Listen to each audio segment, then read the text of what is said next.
Bom, Claudir, primeiro eu pergunto para vocês se todos me ouvem bem, porque eu tive dificuldade aqui em te ouvir, mas consegui uma noção assim geral do que tu falaste. Vocês me ouvem bem, pessoal? Sim, mas o teu sinal está variando um pouco e a tua imagem de vez em quando dá uma congelada, mas está para ouvir bem.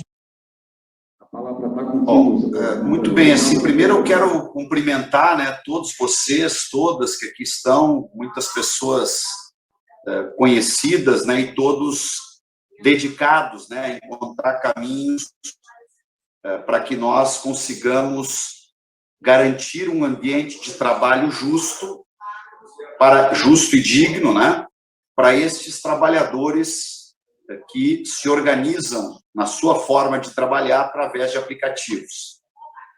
Lógico que a nossa ênfase maior é falarmos sobre os trabalhadores por aplicativo que trabalham com entregas de mercadorias e os motoristas, né, por aplicativo, que hoje são duas categorias extremamente numerosas, né, de trabalhadores no nosso país. Eu quero cumprimentar e abraçar, né, o Dr. Renan Calil, que eu ouvi uma boa parte da fala dele, que está aqui representando o Ministério Público do Trabalho.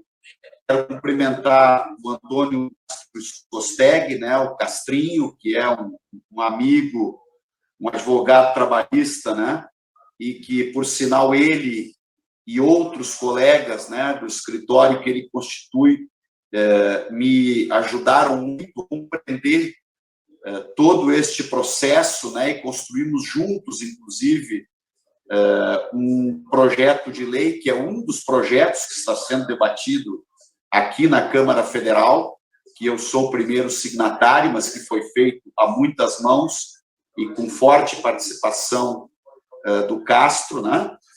Cumprimentar o Claudir, e ao te cumprimentar, Claudir, cumprimentar todos os representantes, lideranças sindicais que estão nesta nossa reunião e abraçar também a Karina Trindade, que é a presidenta, né, do Sindicato dos Trabalhadores por Aplicativo do Estado do Rio Grande do Sul. Agradecer muito o convite e dizer para vocês que esta luta é uma luta muito boa e que me motiva muito, né?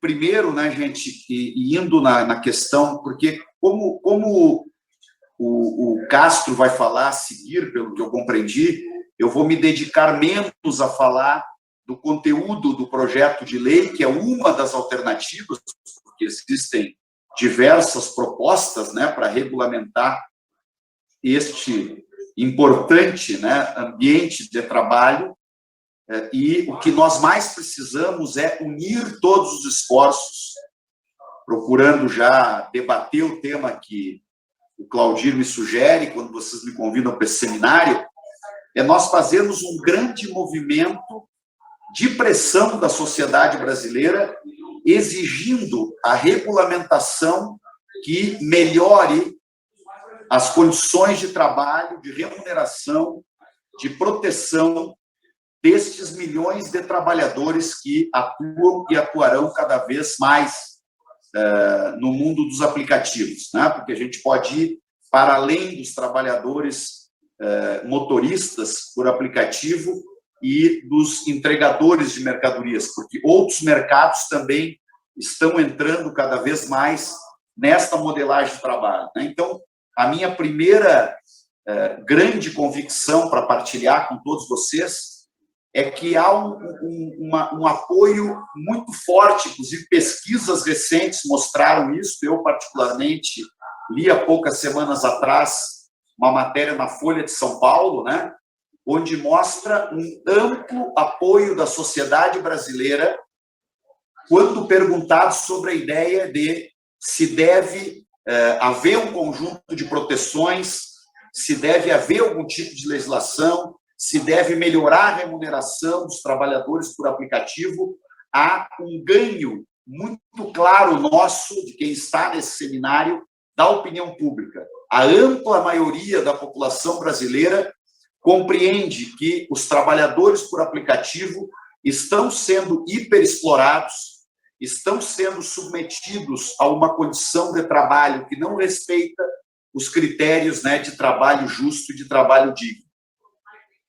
Então, antes de entrarmos, né, e é normal, natural que tenhamos diferenças de opiniões sobre como devemos legislar e o que devemos legislar para criar estas condições de maior proteção, de melhor remuneração, de melhor ambiente de trabalho, de melhor regulação, porque a palavra é literalmente esta, tem que haver uma regulação, porque se não houver uma regulação, se não houver uma regulação num ambiente totalmente desigual, como este do qual estamos falando, onde as plataformas são poucas, têm um enorme poder, concentram um enorme poder de impor as condições que elas bem entendem para submeter estes trabalhadores, que inclusive procuram criar a cultura, né, de que seriam empreendedores, e nós sabemos bem que não o são. Na verdade, tem uma relação efetiva, né, de subordinação e de se submeter a um conjunto de condições onde a plataforma literalmente contrata esses trabalhadores. Eu estou entre aqueles que, por convicção, entendo que o nosso grande desafio é criar um novo tipo de contrato de trabalho. Inclusive, seguramente, quando o Castro falar sobre o tema, ele vai explicar com mais detalhes o projeto de lei que nós defendemos aqui no Congresso, que estamos debatendo com trabalhadores em diferentes reuniões como essa. A nossa visão é que, efetivamente, um novo contrato de trabalho, um novo tipo de contrato de trabalho, deve, sim, estabelecer um vínculo e responsabilidades entre as plataformas e quem trabalha para essas plataformas, seja na entrega, né, de produtos, seja no transporte de passageiros. E essas plataformas têm que ter responsabilidade, por exemplo, por garantir uma boa parte da cobertura previdenciária desses trabalhadores. Só para dar um exemplo, né? Porque senão nós vamos criar uma geração com milhões de pessoas que, no futuro, estarão a descoberto, né, de cobertura previdenciária. Por exemplo, para evitar a hiperexploração do trabalho, nós temos que estabelecer um salário mínimo por hora trabalhada e hora logada, entendemos nós, né? Sob pena de que a hiperexploração, especialmente no mundo, né, da entrega de mercadorias, onde a exploração é ainda maior, gere situações em que o trabalhador nem o direito à remuneração do salário mínimo está tendo preservada, né?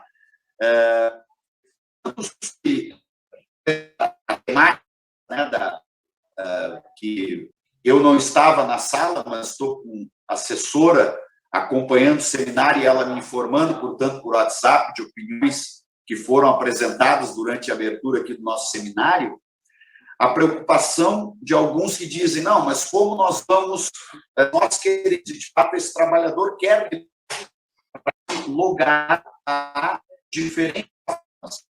E esta liberdade deve ser preservada, né? Mas esta liberdade não deve significar que essas diferentes plataformas devam, proporcionalmente ao tempo que o trabalhador dedique a elas, se responsabilizar por um conjunto de direitos, dentre eles. Alô, doutor Henrique. Deputado Henrique Fontana, caiu o seu sinal. Teve uma queda, Claudir, vocês me ouviram até a hora que eu estava falando ou já vinha cortando de antes? Não. Foi 30 segundinhos. 30 segundos. Desculpe, não consegui te ouvir. Já vim cortando de antes ou vocês viram a hora que caiu? Foi 30 segundinhos que caiu agora no final da sua fala.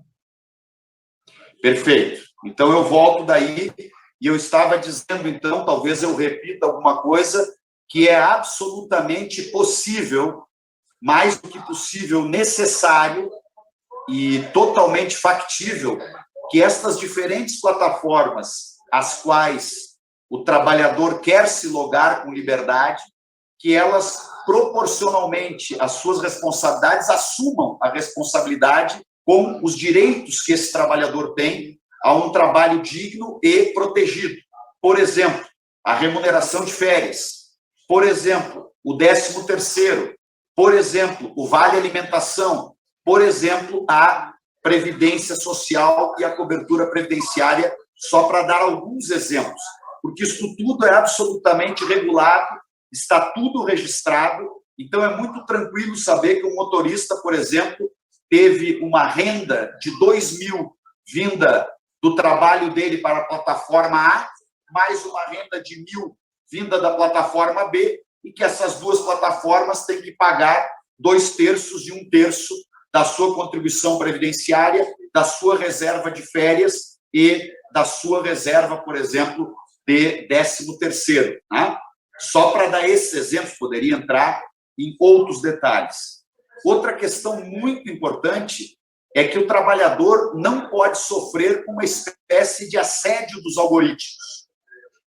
O trabalhador tem que ter o direito de compreender o motivo pelo qual ele eventualmente esteja sendo punido, ele tem que receber esta comunicação de punição e ter um tempo, por curto que seja, de uma semana, para apresentar sua defesa administrativa à plataforma, e ele tem que ter um canal de acesso direto e fácil com a plataforma para poder apresentar uma defesa. Hoje existe um processo altamente arbitrário, né, na relação de trabalho, onde as plataformas impõem, né, um conjunto de variáveis que muitas vezes pune o trabalhador sem que ele nem saiba. Ao contrário, ele já vive com medo da punição preventivamente. Ele hoje não tem nem respeitado o direito que ele tem que ter, e o nosso projeto prevê isso, de sair e entrar da plataforma na hora que ele queira,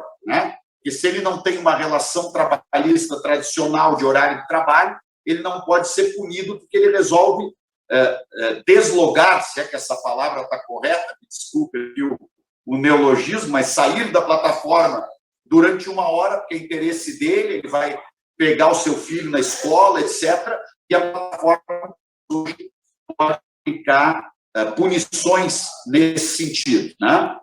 E uma outra coisa que nós também entendemos que só uma regulação, através de uma legislação, e eu sei que os liberais e os ultraliberais terão urticária quando ouvirem isso, mas nós precisamos regular qual o percentual que essas plataformas podem ficar do valor que o cidadão está pagando por um transporte, que ele está pagando por uma entrega. Nós não podemos deixar isso ao arbítrio das plataformas, que por tudo que eu falo com os motoristas de aplicativos, por exemplo, às vezes a plataforma cobra 10%, às vezes 15%, às vezes 20%, às vezes 30%, às vezes 40%.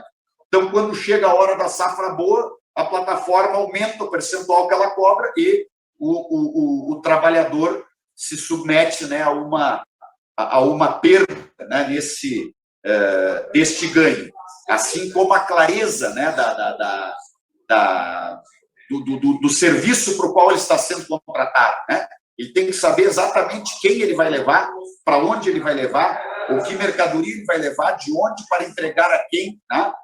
E isso tudo hoje não existem regulações que garantam, né, estes direitos essenciais, né, para um ambiente de trabalho digno, que é, do meu ponto de vista, um dos grandes desafios da humanidade na nossa quadra histórica, né? Não tem mais volta. O trabalho por aplicativo, e eu vou concluindo, Claudio, o trabalho por aplicativo para ficar, nós temos alternativas.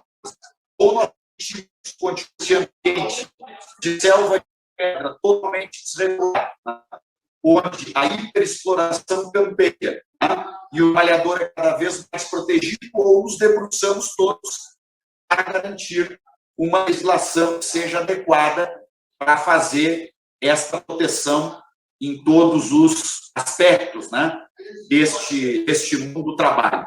Por fim mesmo, do ponto de vista do ambiente parlamentar, eu vejo, evidentemente, pouca chance de que nós consigamos um sucesso. Congelou. Caiu agora. Deputado Henrique, podia desligar uma compreensão de vocês, pedindo desculpa pela precariedade aqui da internet, do lugar onde eu estou. Eu só dizia, né, eu tenho pouca esperança de que este Congresso vote uma legislação ainda antes das eleições. Agora, a nossa mobilização é muito importante, porque, do meu ponto de vista, esta pauta da regulação, da qualificação do ambiente de trabalho, da busca, né, de uma regulação, de um trabalho digno para esses milhões de trabalhadores, deve ser pauta central da disputa democrática que o nosso país vai viver nos próximos meses. Nós precisamos fazer com que os candidatos, os debates ocorram, né, com esta pauta no centro do embate que estamos vendo. Se isso surgir uma oportunidade para votar ainda antes das eleições, é evidente que nós não a perderemos, né? Mas temos que criar um ambiente, como eu digo, em torno de uma pauta que unifique as nossas lutas. Se eu posso fazer um apelo a todos aqueles que estão construindo o dia a dia desse nosso movimento, é que nós não nos dividamos antes da hora, entre aqueles que querem uma CLT ou aqueles que acham que o CLT não é o caminho. Somemos esforços em torno da grande bandeira que é o trabalhador por aplicativo está hiperexplorado e nós, enquanto sociedade, temos que botar uma legislação para garantir direitos